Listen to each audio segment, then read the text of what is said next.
కుంభరాశి వారికి ఫిబ్రవరి నెల 2026 సంవత్సరంలో గోచార ఫలితాలు ఏ విధంగా ఉంటాయో సశాస్త్రీయ పద్ధతిలో తెలుసుకునే ప్రయత్నం చేద్దాము.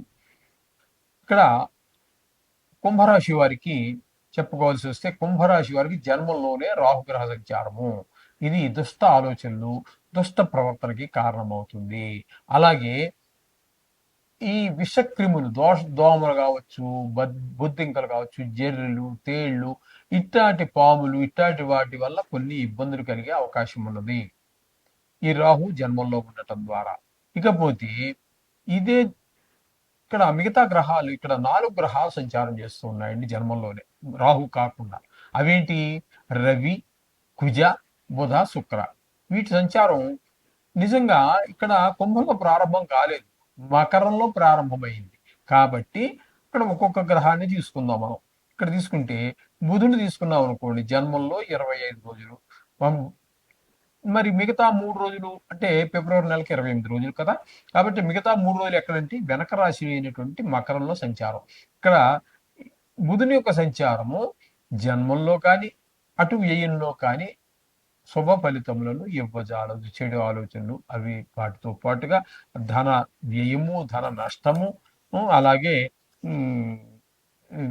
ఇట్లాంటి ఇబ్బందికరమైనటువంటి పరిస్థితులన్నీ కూడా వ్యయంలో ఆ బుధగ్రహ సంచారం వల్ల జరుగుతూ ఉన్నది. ఇకపోతే శుక్రగ్రహ సంచారం తీసుకున్నట్టయితే జన్మంలో 23 రోజులు మంచి యోగిస్తాడు. జన్మంలో ఉన్న మంచి ఆలోచనలు, మంచి ప్రవర్తన ఇవన్నీ ఉంటాయి. మిగతా 5 రోజులు వ్యయస్థానమైనటువంటి మకరంలో ఒక 5 రోజుల పాటు సంచారం చేస్తున్నారు.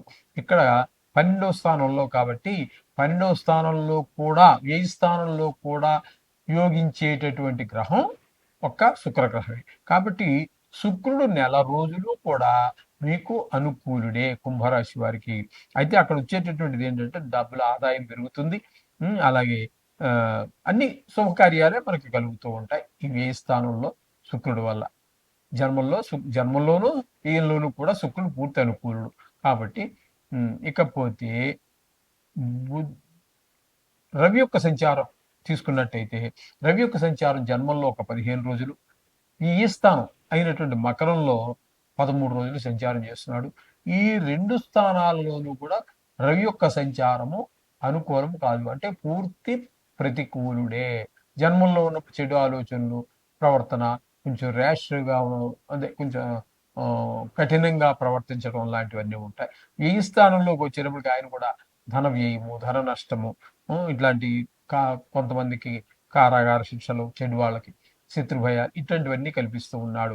ఇకపోతే కుజుని యొక్క సంచారం తీసుకున్నట్టయితే జన్మంలో ఒక 5 రోజులు ఉంటాడు, అక్కడ అనుకూలుడు కాదు.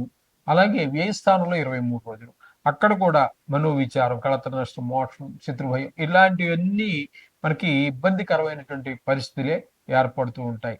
ఈ విధంగా మనకి ఈ వ్యయ స్థానంలో ఉన్నటువంటి దాంట్లో ఒక్క శుక్రుడు మాత్రమే మీకు ఒక 5 రోజులు, మొత్తమే జన్మంలో కూడా మొత్తం పూర్తిగా చెప్పాలి అన్నట్టయితే శుక్రుడు పూర్తి అనుకూలుడండి, అందులో సందేహమే లేదు. బుధుడు కూడా ఇంచుమించుగా 25 రోజులు కాబట్టి ఆ 2 గ్రహాలు అనుకూలత బాగున్నది. ఇంకా శని యొక్క సంచారం తీసుకున్నట్టయితే ద్వితీయ స్థానంలో ఉంది. ఇక్కడ ఈ కుంభరాశి వారికి ద్వితీయ స్థానంలో శని సంచారం అంటే ఏళ్ళనాటి శని జరుగుతూ ఉన్నది. ద్వితీయ స్థానం అనేటప్పటికి మీకు ఏమవుతుంది? ధనానికి ఇబ్బంది కలుగుతుంది, మాటలో కఠినత్వం ఉంటుంది, కుటుంబంలో కూడా ఆహ్లాదకరమైనటువంటి పరిస్థితులు ఉండవు. ఈ విధమైన ఫలితాలని శని భగవానుడు కుంభరాశి వారికి ఇస్తూ ఉన్నారు. అలాగే 5వ స్థానంలో గురు సంచారం. 5వ స్థానంలో గురు సంచారం అనేది కూడా చాలా హర్షించదగినటువంటి విషయం. 5వ స్థానం దగ్గరికి వచ్చేటికి సంతానం బాగా చదవటము, అలాగే వాళ్ళ బుద్ధి బలం పెరగటము, మంచి స్నేహాలు చేయటము, ఇట్లాంటి అన్ని సద్గుణాలతోటి వాళ్ళు దినదిన అభివృద్ధి చెందేటటువంటి అవకాశం ఉంటుంది. అలాగే కొంతమంది అవివాహితులు ఎవరైనా వివాహం కోసం తాపత్రయపడుతూ ఉంటారు చూడండి, వారికి పెళ్లి కుదరటమో లేకపోతే పెళ్లి జరగటమో వచ్చేటువంటి అవకాశం కూడా పంచమ స్థానంలో గురువు కల్పిస్తూ ఉన్నారు. ఒకవేళ ఈ విధంగా ఉంటుంది, పిల్లల మీద కూడా మంచి ప్రభావం చూపిస్తూ ఉన్నారు. ఇకపోతే 7వ సప్తమ స్థానంలో కేతుగ్రహ సంచారం. ఈయన పని ఇక్కడ సప్తమ స్థానంలో కేతు ఉండటం వల్ల వచ్చే పరిస్థితులు ఎలా ఉంటాయి అన్నట్టయితే భార్యాభర్తల మధ్యన చిన్నపాటి ఉమ్, ఆ, అలగటము, ఈ అదే కోపగించుకోవటం, మాట మాట పట్టింపులు, ఇట్లాంటివన్నీ ఉంటూ ఉంటాయి. అలాగే జాయింట్ వ్యాపారం చేసేవారి మధ్యన కూడా కొన్ని ఇబ్బందికరమైనటువంటి పరిస్థితులు ఏర్పడుతూ ఉంటాయి ఈ కేతుగ్రహ సప్తమ స్థాన సంచారం వల్ల.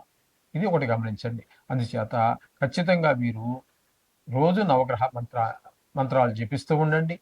వీలున్నట్టయితే మీకు ఓ, ఈ మహాశివరాత్రి సద్వినియోగం చేసుకోండి. మీకు గ్రహ దోషాలన్నీ పోతాయి. అలాగే సంకష్టహార చతుర్థి కూడా తక్కువేమీ కాదు. ఆ రోజు కూడా పూజ చూడటమో, డబ్బులు కట్టటమో, ఏదో ఏం లేదు, అక్కడికి వెళ్ళి కూర్చొని చూడండి కళ్ళతో, వాళ్ళు ఎవరో తీసుకుంటుంది మన దగ్గర డబ్బులు లేకపోతే. ఆ విధంగా కూడా మనం చేయటం ద్వారా కూడా సమస్త ఈ గ్రహ దోషాలను తగ్గించుకునే అవకాశం ఉంది. కాబట్టి గమనించండి. రోజు నిత్యము మీరు ఇంట్లో చేసే ఆ పూజ కూడా చేసుకోండి. శోభం భూయాత్.